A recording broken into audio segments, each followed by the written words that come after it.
మన్మరాలి వయస్సున్న అమ్మాయి చేతిలో చావు దెబ్బ తిన్నావు, అనిపిస్తలేదా? ఈ అహంకారం మాటలు, ఈ బల్పు మాటలే కదా ఇంత దూరం తీసుకో. ఇంకా తగ్గించుకోకపోతే ఎట్లా? తగ్గించుకోవాలి. ఎందుకు నేను ఓడిపోయినానని సమీక్ష చేసుకోవాలి. వాళ్ళకి ఇంకో కోపం కూడా ఉంది నా మీద. మేమందరం ఓడిపోయిన వాడు ఒక్కడు గెలిచిండు అనేది కూడా ఉంది. వాడు కూడా ఓడిపోతే బాగుండు అని ఉన్నది. ఇక పల్లా రాజేశ్వరరెడ్డి నిప్పు దొక్కిన కోతి కంటే అధ్వానంగా ఎగురుతాడు. ఎందుకో నాకు అర్థం కాలేదు. భాష అయితే దారుణంగా ఉన్నది. నేను అవినీతికి పాల్పడ్డానని, నేను దోపిడీ చేశానని చాలా మాటలు మాట్లాడు. ఇలా కేసీఆర్ గారు భారత రాష్ట్ర సమితి ఈ స్థితికి రావటానికి, ఈ దుస్థితికి రావటానికి కారణం పల్లా రాజేశ్వరరెడ్డి లాంటి చీడ పురుగులు చేరి నాశనం చేశారు. తెల్లారు లేస్తే పక్కన ఉండి చెప్పుడు మాటలు, లేనిపోని మాటలు చెప్పి పార్టీని భ్రష్టు పట్టించారు. నేను అడుగుతున్నా పల్లా రాజేశ్వరరెడ్డి గారు, నా చరిత్ర అంతా బయట పెడతా అన్నాడు, నా దోపిడీ అంతా బయట పెడతా అన్నాడు. రాజేశ్వరరెడ్డి గారు అది ఎన్నికలకు ముందు చేస్తే మీకు ఉపయోగపడుతుంది.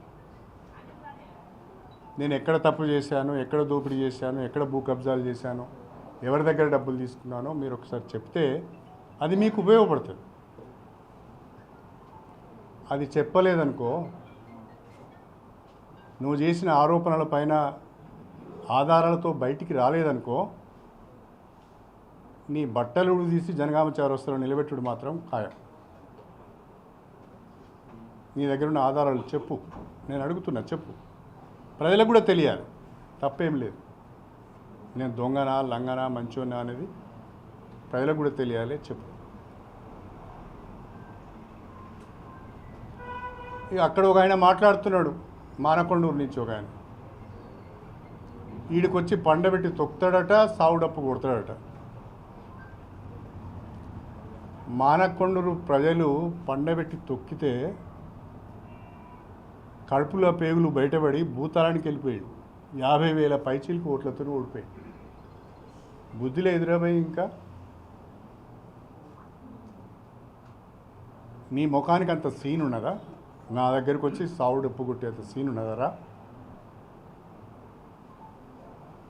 నిన్న మొన్నటి వరకు నా చుట్టూన్న వాళ్ళు ఒక్క రోజులోనే ఎంత కఠినంగా మాట్లాడుతున్నారు అంటే వాళ్ళ కడుపులో ఎంత విషం ఉన్నదో అర్థమైంది. తర్వాత నా పైన ఒక దుష్ప్రచారం కూడా చేస్తున్నారు. పార్టీ నుంచి నేను డబ్బులు తెచ్చుకున్నానని. నేను పత్రికాముఖంగా చెప్తున్నా, కేసీఆర్ కానీ, హరీష్ రావు గారు కానీ, కేటీఆర్ కానీ, లేదా జిల్లాకు సంబంధించిన ఏ నాయకుల ద్వారా కానీ, ఏ వ్యక్తి ద్వారా కానీ ఒక్క రూపాయి నేను తీసుకున్నట్టుగా మీరు చెప్పగలిగితే, మీరు నిరూపించగలిగితే, నేను సవాల్ చేస్తున్నా, నా బిడ్డ నేను పోటీంచి తప్పుకుంటా. బుద్ధి లేని మాటలు, సిగ్గు లేని మాటలు మాట్లాడు. కడియం శ్రీహరి నిజాయితీకి మారుపేరు. నువ్వు ఒప్పుకున్నా ఒప్పుకోకపోయినా అట్లాంటి తప్పుడు పనులు ఎన్నడూ చేయను నేను. మీ అందరి బ్రతుకులు నాకు తెలుసు.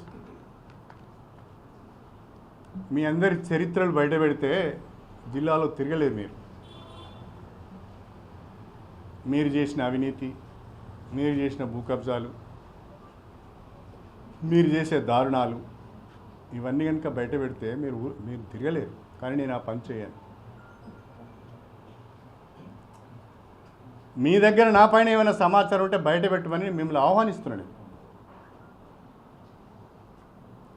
ఎక్కడ నేను తప్పుడు పనులు చేసినాను, ఏ కాంట్రాక్టర్ దగ్గర ఒక 10 కోట్లు తీసుకున్నాను, ఎక్కడ ఒక 10 ఎకరాల భూమి కబ్జా చేశాను, ఎక్కడ ఒక 1000 గజాల ఇంటి భూమి కబ్జా చేశానో మీరు చెప్పండి. నా దగ్గర వివరణ ఉంటే చెప్పుకుంటాను, లేకుంటే ఒప్పుకుంటాను. లేదు అంటే మీరు గుర్తించి బయటికి తీసుకొచ్చిన ఆ ఆస్తులను, ఆ ప్రాపర్టీస్ను నేను జిల్లా ప్రజలకు రాసిస్తాను, ప్రభుత్వానికి రాసిస్తాను. ఆ పని చేయమని చెప్పి నేను ప్రత్యేకంగా వారిని కోరుతున్నాను.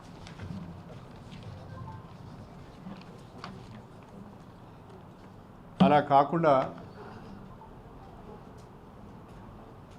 ఇష్టం వచ్చిన రీతిలో మాట్లాడము మంచిది కాదు. ఇక చివరగా మందకృష్ణ గారు నా మీద వ్యక్తిగత విమర్శలు చేస్తున్నాడు. దాని గురించి నేను పెద్దగా పట్టించుకోను. ఎందుకంటే 1994లో నేను మొదటిసారి ఎమ్మెల్యే ఎన్నికయ్యాను. 30 సంవత్సరాలు అయింది. 30 సంవత్సరాలుగా దండోర ఉద్యమంతో నేను ఉన్నాను. నేను లేకుండా దండోర ఉద్యమం లేదు, నేను లేకుండా మందకృష్ణ లేడు. ప్రతి సందర్భంలో, ప్రతి